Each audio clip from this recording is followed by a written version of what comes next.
Plug in, turn it up, and rock and roll. Trying for the stunner, a rock and roll dance is up in time! A rock and roll dance, power, toughness, and chart-topping speed. A rock and roll dance is going to win it! 148-1 in the Meadowlands stage. A rock and roll dance, now standing at Diamond Creek Farm. Derick Giwner along with Matt Rose here at DRF headquarters for another exciting edition of Harness Spotlight for January 25th. Another week. Another week. We're here again, and we know you love us. We're going to look at a race from Mohawk on Friday night and a race from the Meadowlands on Saturday night. At Mohawk, we have the Snowshoe Series. It's race number 8. Oh, one of them is race number 8. There's multiple divisions, and I think next week we'll get a final. We'll come back and talk about that then. This week we have an 11-horse field, and it's a really tight-knit bunch here. Yeah, watching the snowshoe divisions, the first leg, I wasn't particularly impressed by anybody, which makes this a pretty interesting betting affair where, yeah, you can make a case for, 6, 7, 8 horses that you can use on top in this race. And obviously it comes down to trip and pace and, all that exciting stuff. I landed on a mid-pack odds-wise horse in the number 3 Hamac Diamonds. Why don't we take a look at I'll explain in a second, but you want to take a look at why don't we take a look at how Hamac Diamond won? Also, Barbados and Feisty Fireball all come out of that same race. They finished 1, 2, and 3 within a neck of each other. Yeah, that's Hamac Diamond on the lead after brushing to the front. You'll see he gets tested from both sides as we're going to switch to a different. The camera angle that makes the race look like another quarter mile long. But you know what? Barbados is out there at odds on, had every opportunity to go by. Still a tough trip, still uncovered. The 5 had clearance up the rails, not really gaining. And I like the way that Hamac Diamond dug in.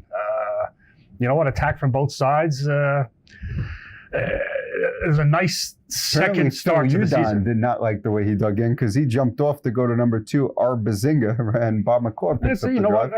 It's a tough call for him, and I have no problem with Bob McClure driving any of my stock. He's listed 6-1 on the morning line. You know what? His first start of the year, shipping from Flamborough, that was a nice effort, flattened out a little bit. I just like the versatility, being able to dig in on the front end because, 9 times out of 10, that horse on the front end is going to get passed by one or both of those horses. Dug in nice. I know it wasn't the fastest last quarter, but, it was a pretty quick third split. And at 6-1, I don't see any reason not to take a stab with him. You mentioned Feisty Fireball trying to come up the rail, and he didn't really have that much. He had missed a month's time, so there's a chance that he can improve off that. Yeah, he came shipping from the Meadowlands from the U.S., first acclimating start. Certainly wasn't a bad start. I'm going to use all my tickets definitely underneath. But he did have clearance, and he did have every opportunity to go by, and he got outgained by not 1 but 2 horses. Another first-round winner was Ron's EOM. We're going to take a look at his victory, and his victory, I don't know that it was quite as impressive as how Hamac Diamond dig it in because, things just went wrong. You'll see First a of all, breaker and horse get locked in. Yeah, the horse challenging outside Kenny Joe looked pretty good until he jumped off stride. That was Bazinga. That got hounded in that final turn battle, and you could see the 2 gets locked in, and the horses that I guess you could say won by default. Again, nothing really exciting coming out of that race. A couple trouble trips and the like. I would give Bazinga definitely another look. Just come up a little short on the front end, but maybe if he gets away a little less with a little less pressure. I don't see why he wouldn't have a big shot. And Ron's EOM, I think you said EOM. I would consider him EOM. But what the heck do I know? You know what? He might be at price. You're looking at a round 1 winner. Potato. Potato, tomato, EOM, EOM. I'll go with EOM because... because you have to be different. No, you have to be different. I'm going to be correct. Net 10 EOM is the sire, right? You're whatever makes you happy. Meanwhile, you never gave me credit for the $20 horse I gave out last week. Matt gave out a $20 at the Meadowlands that jogged in the front end of the Meadowlands. Regardless, ask him how much he won on that horse. Not as much as I should have. Anyway, you got Doug McNair listed, the returning Doug McNair, needs no introduction. And you know what? You're going to get a decent price on a round one winner, regardless of how lucky he was, which makes him impossible to toss completely. However, I'm probably only going to use him maybe in third or fourth spots. But Hal McDiamond for me, I like how he dug in, and we'll come right back with him. Another interesting horse we didn't talk about, we didn't show the replay, number 6, Panther Sealster, went to the lead last week, set a reasonable clip, and just came up second best. What? Second best in a 54 mile, which is faster than the other two splits that we just watched. 0 for 5 at the track now. Maybe the bigger track's not his ball game. Yeah, you see lots of speedy efforts at Flamborough, but another one that should be forwardly placed with Louis Roy listed and hard not to use on the tickets.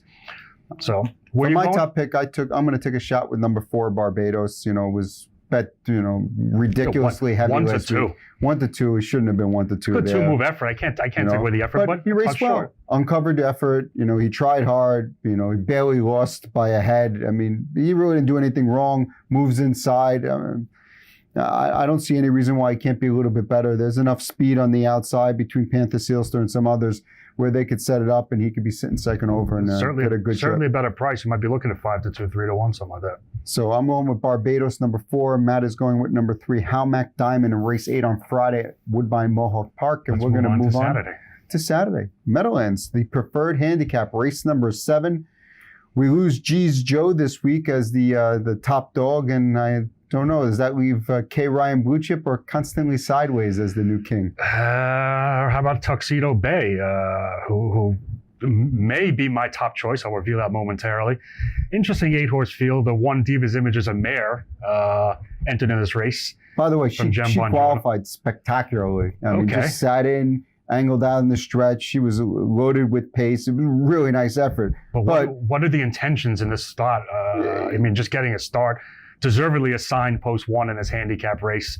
Tough to consider her, I think. I do think it's interesting that Corey Callahan chose this horse over Rock the Knight. You got to assume that in the stakes engagements that Joe Bongiorno might come over to drive, and he's not going to have the drive. So I would have thought he would have taken Rock the Knight. So it was interesting selection there. I didn't talk to him and ask him about it, though. I thought you were BFFs. You could shoot him a text right now, see if he responds by the end of this video. Any event. Tough to make a case for Divas Image, a mare against the boys in her first start of the year. The 2, here we go, that pronunciation thing. Enoch. I would have gone with Enoch. Flat qualifier, moving up, tough to like. You know what? The other 6 horses all have a chance. I'm going to look towards the outside. The 6, Tuxedo Bay, basically moving up the class ladder, moving up through the condition ranks. Has made his first start in the preferred last start. And was a very, very solid second, just beating the head, 15 to 1. Eric Carlson gets along well with the horse, might get an okay price in a race with his other options. And I can see him being forwardly placed here and may have a tactical edge on closing horses like K-Line, Blue Chip, and Constantly Sideways. And that'll be where I'm going to stab. What do we get from Bags to Riches coming in off a 5-race winning streak from Delaware? Why ship up from Delaware? Why not keep racing at Dover? I mean, is that class still getting filled? You're racing for 25 grand down there. Interesting. Horse likes to win. 18 for 46 lifetime. I think he's tested for class, not only in this race, but races going forward. I personally am not going to use one of my tickets, which might be the kiss of death. But who did you go to here? My top pick, I went with K. Ryan Blue Chip, number 7. I just feel he is the sharpest. It's hard to say this, but he might be the sharpest horse in the race, even though he doesn't have all 1s across his front. I mean, he was super last week, closing from an impossible spot. The week before, his trip was ridiculously bad. Before that, he won. I mean, there's no G's Joe in here to beat him. I mean, I just feel like this horse is just feeling really good right now, and I don't see any reason to go against him unless he's odds on. I don't think he's going to be odds on. I think he probably will deservedly be the favorite. I'm just afraid that does he have I'd take 9 to 5 on him. I don't know that I would take much less than that, though. You might see something like that because you're going to see Bags to Riches probably take some money. Tuxedo Bay deserves to take some money. We didn't mention Run 1 Over N. Interesting shipper coming from Yonkers, from the Doug DeLoyne barn. Has been very live with those down under horses at Yonkers. Kind of been a one-dimensional type at Yonkers, a speed type. Interesting to see they're trying the big track. Maybe they'll try different tactics. I'm willing to throw a couple bucks in his direction on my tickets if he's a good enough price to find out if he's better on the big track. But I'll take a stab with Tuxedo Bay. I liked his effort in his first start at this level, and may have a tactical edge on your pick and also the 8 horse, and that's where we'll go. Matt's going number 6, Tuxedo Bay, looking for another $20 horse at the Meadowlands. I'll take $12. How about that? I think you might get 20. I'm going with number 7, K Ryan Blue Chip, and that's the harness spotlight for this weekend. Good luck.